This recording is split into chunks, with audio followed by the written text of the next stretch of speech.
Allah Iya. yang akan kita hadapi jalan, tapi pedoman kita syariat. Apa syariatnya? Ya, dari Allah kembali kepada Allah. Semudah itu. Nah, ini kembali kepada kedudukan. Kedudukan pengetahuan seseorang.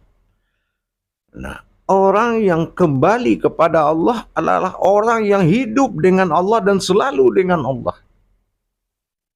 Oh, begitu jadi Itu rupanya. yang dikatakan kembali seperti kodrat awal.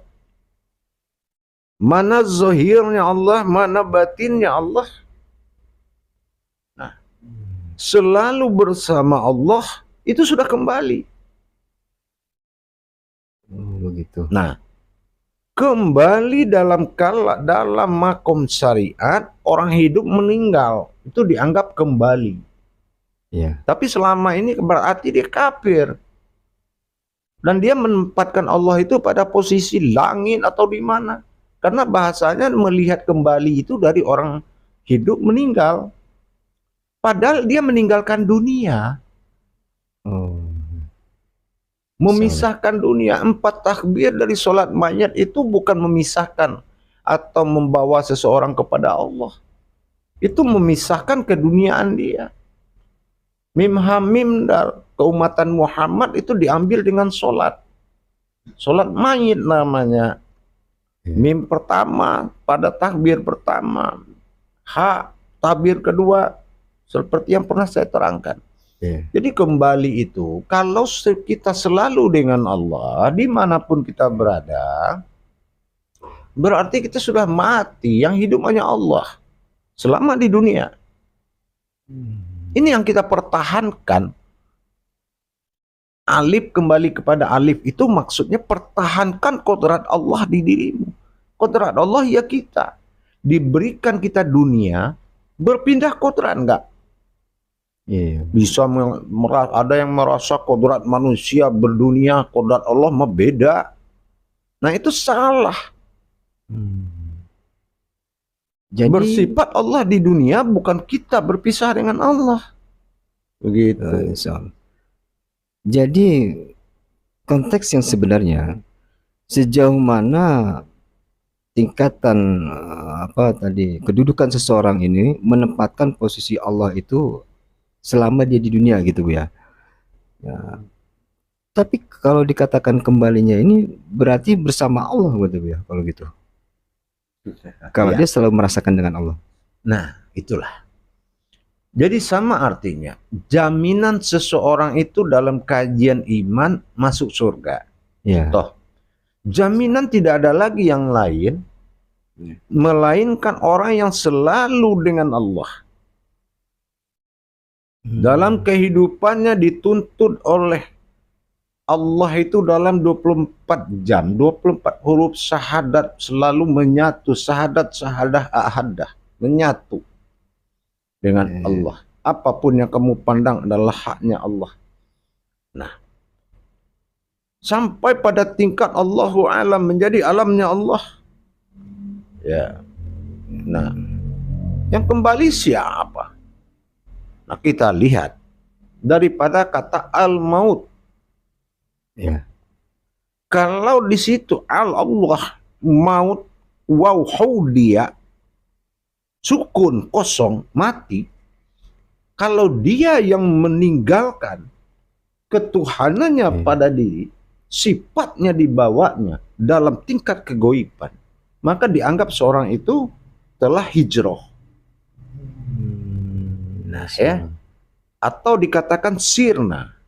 Ya. Begitu hebatnya khalifahnya Allah kan gitu. Ya. Tapi yang diakui masuk kubur. Ya. Ya. Nah jadi kalau katakan kembali, kita tetap kembali. Dihidup selalu dengan Allah. Ya. Itu yang dikatakan kembali. Kalau memaknai kembali ini sama dengan menghadap, bisa nggak dikatakan seperti itu Bu ya? Allah itu ada dalam pandangan. Oh begitu. Jangan dipisahkan. Contohnya apa? Kata sembahyang dengan sholat. Kalau sembahyang, aku di sini, engkau di situ. Disembah. Iya. Berarti itu bersekutu Allah kalau ada yang datang ke situ. Iya. Nah, tapi sholat itu menjadikan menjadikan seseorang itu kembali kepada satu.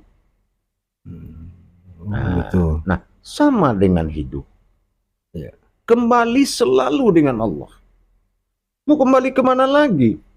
Nah, tapi proses yang kita lihat itu bukan orang kembali kepada Allah. Itu wa inna ilaihi rojiun. Iya. Itu orang mengembalikan dan menutup haknya. Mengembalikan hak Allah, menutup hak keumatannya.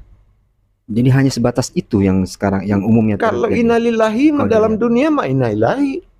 Iya. Kemana-mana kita wahwa ma'akum wa inna kuntum. Tapi kalau sudah kita meninggalkan jiun, hayat dunia kita, Iya. nah itulah wa inali rojiun ini. Iya. Maka siapa itu? Ada apa? Dia sudah meninggal dunia. Dunianya apa dunianya? Nah itulah tadi. Ada pikiran, ada nafsu, ada selera, sifat-sifat keumatan. Salah. Jadi kembali kita kepada ketuhanan, meninggalkan sifat keumatan, sifat keduniaan kita. Itu yang dikatakan kembali kepada sifat Allah, alif kembali menjadi alif. Oh begitu. Nah, salah. terus mungkin ente bertanya, ada yang bilang ke akhirat itu rukun iman. Ya. Kalau iman ente mau jadikan ilmu terserah. Tapi iman tetap iman. Contoh iman itu apa? Kalau Allah siapkan surga, apa harus masuk? Kalau Allah siapkan neraka, harus kabur. Allah siapkan malaikat pencabut nyawa, terus kita merasa takut. Nyawa kita dicabut. Berarti nggak ada imannya. Disiapkan surga dalam rukun iman, harus iman nih. Jangan cari-cari sampai Allah nggak peduli. Ya, itu dia Bu ya. Bahasa kembali ini kan seringnya diucapkan telah berpulang ke rahmatullah. Sepemahaman saya, rahmatullah itu kan nikmat Bu ya. Tapi kenapa umumnya orang seperti ketakutan kalau dikatakan kembali ke rahmatullah? Nah, ini mensikapi ini biasanya mengapa bisa terjadi seperti itu Bu ya? Sebetulnya akal bermain-main di dalam iman. Iman ketakutan kepada ilmu. Oh, begitu yang terjadi. Ya. Tiap hari minta surga kepada Allah. Tapi lihat kain kafan takut. Iya. Mati nggak mau. Itu munafik. Hitam dikatakan jelek, putih dikatakan suci. Iya. Tiba-tiba Mekah pakai selimut, Ka'bah hitam. Iya. Itu orang yang hidup dalam Islam, yaitu hidup dalam praduga. Batasan imannya itu sudah melampaui batas, yaitu akal masuk ke dalam iman. Harusnya diimani, tiba-tiba dipilih. Ada dalam rukun iman surga, ada neraka. Oh, saya surga aja deh. Insya Allah ya. Nah, ini berarti imannya nggak ada. Iya. Biarkanlah Allah yang berbuat sekehendaknya. Iya. Nah, ini pernah ketemu dalam sifat warid bagi Allah. Warid itu adalah sifat kehendak. Alam dunia, di atas dunia, al-ain dunia, ada manusia yang dipilih, manusia pilihan di atas dunia. Ada setelah di bawah tanah ada lagi alam, namanya barzah. Di situ ada al-sufah, ya. Jadi ada lagi manusia pilihan di bawah tanah itu. Dan ada lagi yang sampai ke tangan Allah. Di tangan Allah ada juga manusia pilihan al-sufyah. Nah, itulah imam-imamnya Rasulullah yang akan mewakili dan menyelamatkan para umat. Jadi dalam hal ini terlena seorang syariat memasuki alam iman, maka dia pilih. Contoh, orang kelaparan masuk dalam pasar plastik. Pasar plastik. Iya. Semua plastik. Gado-gado plastik. Oh, gitu. Pisang goreng plastik. Iya. Karena dia lapar, dia makan. Sobek perutnya. Oh, begitu. Padahal itu iman. Harusnya diimani. Apa yang diimani? Kita percaya surga itu ada. Tapi kita tidak bernafsu kepada itu. Melainkan kepada Allah. Makanya Rasulullah bilang, kalau kamu salah niat, baca ayat munajat. Begitu kamu mencintai surga melebihi Allah, illahi anta maqsudi waridoka malubi astagfirullah. Ampun aku ya Allah, hanya engkau yang aku maksud. Salah. Ya. Jadi Contoh sekarang, dalam satu riwayat, seseorang yang telah masuk surga, dalam satu riwayat, Allah datang dengan wahyunya, bertanya ke orang itu. Di surga itu kan sudah lengkap semuanya nih dalam kaji iman. iya. Apa aja yang ada? Semua ada. Kata Allah, kamu harus jawab satu yang nggak ada. Bagaimana itu, Bu ya? Nah, kebingungan. Sudah masuk surga, sudah. Kira-kira ada yang kurang? Tidak, ya Allah. Perempuan cantik-cantik sudah bidadari. Oh, terus apa yang kamu ingin sudah ada? Ada. Dan harus ada yang nggak ada di sini. Nah, berarti kalau itu ditanya, bagaimana? Iya. Jangankan yang ada dia tanya, yang nggak ada yang dia tanya. Nah itulah, makanya imanilah. Apapun yang ada di dalam rukun iman, imani. Soal kembali kepada Allah, selama hidup kita tetap dengan Allah, maka kembali kita dengan Allah. Sudah kembali kita.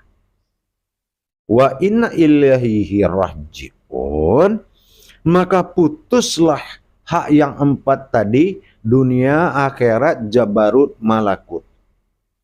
Innalillah dasarnya. Putus hak dunia tadi. Makanya 4 takbir.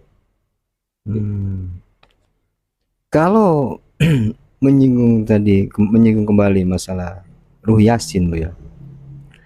Ini kan kembali ke, katakanlah untuk orang yang masih hidup ketika dia katakan mengantar. Saya memaknainya ini salah satu bagian penghantaran. Kalau yang terlihat jasmani itu mungkin semua ke sana bisa mengantar. Tapi kalau yang dirinya ini mungkin yang tausiah Buya yang kemarin yang Buya maksud seperti itu, Buya. Bagaimana cara katakanlah menghantarkan itu, Buya? Atau bagaimana, Buya? Maksudnya? In kanat sayyatan wahidatan faizahum jami'ul ladaina muhdarun. Cukup dengan satu teriakan, maka semuanya kembali. Arti hakikatnya satu tiupan. Bagaimana awal jadinya satu tiupan, kembalinya harus satu tiupan. Maka yang maujud alif itu dari asma kembali menjadi ismi. Lenyap di dalam kekosongan. Alif sirna kembali dalam satu tiukan itu, kembalilah menjadi ba. Berarti nur kasiyah lenyap kepada batin. Wujud. Batin wujud sirna di dalam alam usukun, di dalam alam kosong. Nah, salah. Apakah kita punya kemampuan untuk mendatangkan innama amruhu sayran arara an yakulallahu, mengembalikan dianya Allah kepada Allah, mengembalikan alif yang nyata menjadi alif sirna dalam satu tiupan. Makanya sin itu tidak bernama. Karena sin itu 3 huruf. Sin, alif, nun. Sin, nur, sin, nas. Alif, sir, nun, hayat. Bagaimana kita mengembalikan hayat rahasia Allah kepada Allah. Insya Allah. Nah, ke alam rahasia dia. Nah itu. Iya. Jadi disinilah kita berpedoman kepada asma dan ismi tadi. Kalau saya tangkap dari tausiah Buya itu, ternyata bagi yang hidup tuh bukan hanya sebatas katakanlah bersedih atau apa seperti menyesalkan diri. Rupanya ada tanggung jawab juga Buya di situ. Dalam rangka bagaimana mengembalikan yang keumatannya ini mungkin Buya, kalau saya paham. Iya, itu dia. Jadi disitulah bahwasannya syarat-syarat mutlaknya seorang mayit itu ada di depan imam waktu disolatkan. Iya. Nah, ini sangat istimewa. Kita yang hidup, mau syekh, mau siapapun, coba aja sholat depan imam, kita digebukin orang. Iya. Tapi mayat, dia di depan imam dan jamaah. Awal pintu mati aja sudah di depan imam. Kalau kita tidak memiliki kemampuan derajat ibadah di atas kemampuan seorang imam, maka inilah yang dikhawatirkan. Salam. Itu makanya saya bilang salah satu penyebab tauhidnya, runtuh tauhid seseorang, dia antarkan seseorang itu ke dalam makam, Iya. dan dia tidak belajar tentang itu, tapi malah belajar kepada yang dimakamkan. Besok datang lagi bawa ayam, Ya. besok datang lagi bawa penyugihan, bukannya dia belajar. Itu sepertinya banyak model gitu. Nah, itulah yang banyak. Jadi salah pemanfaat, jelas salah pengertian. Pengertian. Salam ya. Ini kan ada kaitannya dengan mengkaji diri Bu ya. Kalau udah dikatakan diri yang kembali kepada asal ini, jasmani ini, itu yang dikubur. Lalu yang kembali kepada Allah ini, yang ruhaninya nih Bu ya. Berarti kita selagi hidup ini harus memahami mana yang kembali ke asal dan mana kembali kepada Allah. Tapi untuk bisa kembali kepada Allah, sebelum kita dibantu kembalinya kita kepada Allah, kita harus sadar kan Bu ya, mana yang akan kembali itu. Terutama saya berpikir di sini tentang kodrat, karena ada ada perkataan Allah yang mengatakan hanya diriku yang bisa sampai kepadaku, kan begitu Bu ya. Adakah korelasi atau kesamaan dengan perkataan Allah seperti itu dengan kembalinya seorang umat kepada Allah? Mohon petunjuk Bu ya. Ya. Jadi intinya begini. Wa huwa ma'akum aina ma kuntum, dimanapun kamu berada di situ Allah berada. Dasarnya apa? Lihat surat, lihat hakikat daripada atau saud masani ayat itu. Wahu, dan kalau sudah dia ma'akum pada dirimu, aina, maka saya kata Allah makuntum. Makanya al-hadid keras adalah kamu. Nah, pengembalian hak Allah menjadi Allah, alif menjadi alif, Allah asal dirimu, kembali kamu menjadi Allah. Itu pertanggungjawaban huruf alif, inna lillahi. Itu bagi yang berilmu. Gitu. Tapi bagi orang yang tidak berilmu, melihat orang meninggal kayak lampu listrik, ada mati, ada hidup. Ya itu. Kullu nafsin za'iqatul maut, yang setiap yang diberi nyawa itu akan mati. Yang diberi nyawa. Tapi kalau nyawa itu pasti mati, tidak ada ayatnya dan tidak ada surat dan dalil pendukungnya. Yang ada marhazi, zat kecil kekal berpindah-pindah. Dari apa? Dari sifat ketuhanannya melalui sifat kemanusiaannya. Nah, ini yang dikatakan pecah leburnya sifat kekamilan keinsanan diri manusia. Insya Allah, Gitu insya Allah. ya. Jadi bukan bolak-balik. Gitu. Nah, coba kalau ingin lebih dalam lagi, Al-Ikhlas itu, Ya. ya, itu surat yang mewakili pahalanya 30 juz. Siapa yang baca 3 kali kata Rasul saat mau tidur akan diberi hidayahnya, amaliyahnya hatam Al-Quran. Iya. Di mana dasarnya? Pecah 7 dia itu. Ya kan? Iya. Satu awalnya alif, Allahu ahad. Harus walam yakul lahu kufuwan ahad. Kembali jadi satu. Itu jaminan. Berarti siapa yang ikhlas antara dua alif ini? Siapa yang ikhlas antara dua alif ini? Itu siapa? Ahad itu apa? Ya, apa beda ahad dengan wahid? Nah, orang tidak sampai ke situ. Padahal alif yang tenggelam ke dalam alif. Kalau ada kemanusiaan di antara itu, ya binasa. Subhanallah. Ya. Ya, betul. Makanya jangan mengaku-ngaku punya hak. Dititipin sama basar kalam hayat kodrat iradat ilmu pakai. Hei. Wah, kita mengakukan diri lagi kalau ini adalah sebuah hayat kita. Padahal itu milik Allah. Asmaul husnanya Allah. Didirikan di dirinya, di diri kita sendiri. Dan gitu, menjadi apa? Menjadi insan. Kalau dulu dia ahad. Menjelma menjadi ahadah, maujud menjadi wahadah. Atau wahadiyah. Baru masuk ke alam nufan, dari nufan masuk ke alam misal bapak.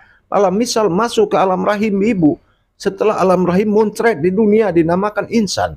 Insan adalah sifat nyata Allah di dunia. Sifat nyatamu mana? Enak aja bilang kembali. Itu kan haknya Allah. Tapi bagi kamu, kata Allah, yang telah mengakui hakku. Makanya kita yang harus mengakui kodrat Allah, kodrat aku, kodrat Allah semata. Kalau sudah keluar semua semata, iradat Allah, iradat aku, iradat Allah semata. Ilmu Allah, ilmu aku, ilmu Allah semata. Tuduh Muhammad tidak punya wajah, tuduh Allah tidak punya jasad. Emang manusia punya. Salah ya. Manusia tuh keinsanan Tuhan dalam dunia, itu harus dijaga. Contoh sekarang, kenapa sholat berpahala, bunuh orang berdosa? Karena itu af'alullah, yang bergerak itu Allah. Jadi kalau kita menganiaya orang, berarti kita telah menzolim sifat Allah. Karena Allah bersifat pada zatnya, yaitu bergerak ini Allah. Kalau nggak bergerak namanya zatullah, izzatullah. Nah di sini la tafraku fil izzat. Jangan kamu tafakur kepada zat, wala tafraku fil sifat. Dan tafakur kepada sifat. Setelah bergerak baru tafakur kita, karena itu adalah af'alullah. Nah gitu. Terus yang kembali mana? Kembali itu hak insan. Lebur hak insan kembali menjadi hak Tuhan. Oh begitu. Itu prosesnya ternyata. Itu prosesnya. Subhanallah. Jadi mulai terbuka dan mulai bisa dipahami Bu ya. Tentang mana yang sebenarnya kembali dalam proses pengembalian itu sendiri. Dan ternyata sudah seharusnya kalau memang kita merasa tidak punya apa yang kita khawatirkan Bu ya kan, istilahnya semua milik Allah dan kita nggak punya apa-apa. Nah ini kalau dikaitkan dengan hakikat mungkin Bu ya, lebih ya, itulah. Jadi wajar, amanah namanya ya. Hadits qudsi berkalamullah dengan qasamullah, lahirlah firman. Hadits qudsi tidak boleh dibawa sholat karena tidak dalam fikih. Ya, maka haram hukumnya dibaca dalam sholat. Gak ada gunanya sholat itu kalau dia bilang anak budunan al ma'bud, aku yang menghadap diriku, batal sholat. Kalau dalam ibadah, ya kan? Nah, harus kita hakikatnya yang kita cari. Beramalnya Adam, beribadahnya Muhammad setelah wujud Tuhan pada dirinya. Kan gitu. Itulah waktu sholat. Kan gitu. Nah, insyaallah.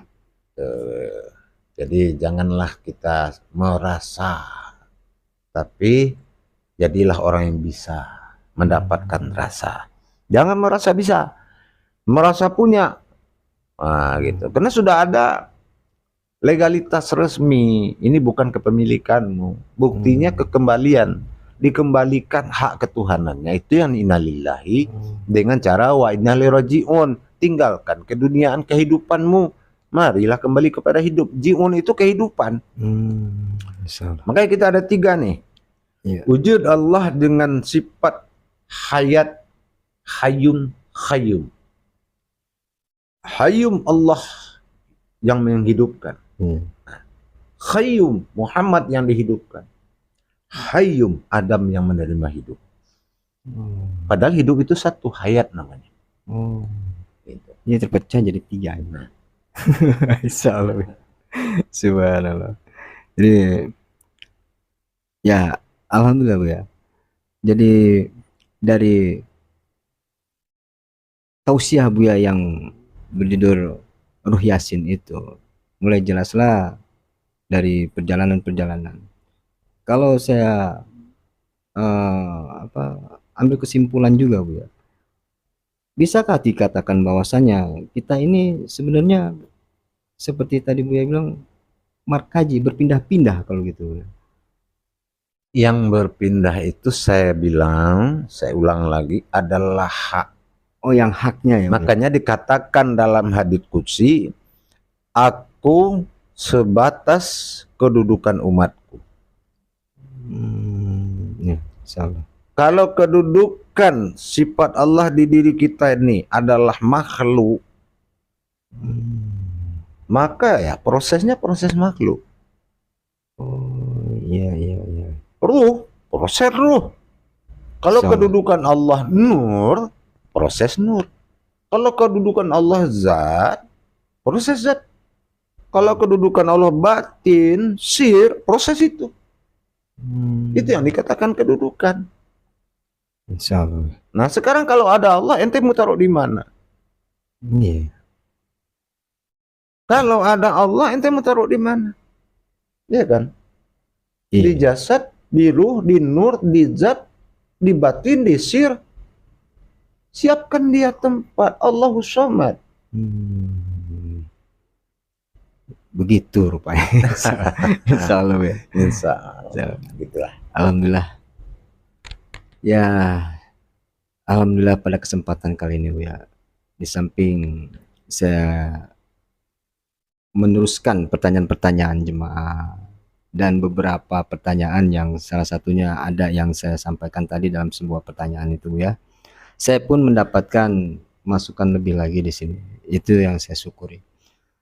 Dan mungkin sebelum ujung acara ini kita tutup ya, seperti biasa saya mohon Buya ada pesan dan nasihat Buya bagi saya pribadi dan umumnya bagi pemirsa yang menyaksikan channel YouTube ini, bisa menjadikan sebuah tambah-tambahan masukan semacam kekuatan lah Buya untuk mensikapi perjalanan hidup ini Bu. Insyaallah. Baiklah para hadirin, pemirsa, para jemaah yang dirahmati Allah. Sebagai nasihat bagi saya, hindarilah atau waspadalah terhadap perbuatan Allah dengan berprasangka atau melalui mengimani faham-faham yang belum nyata adanya.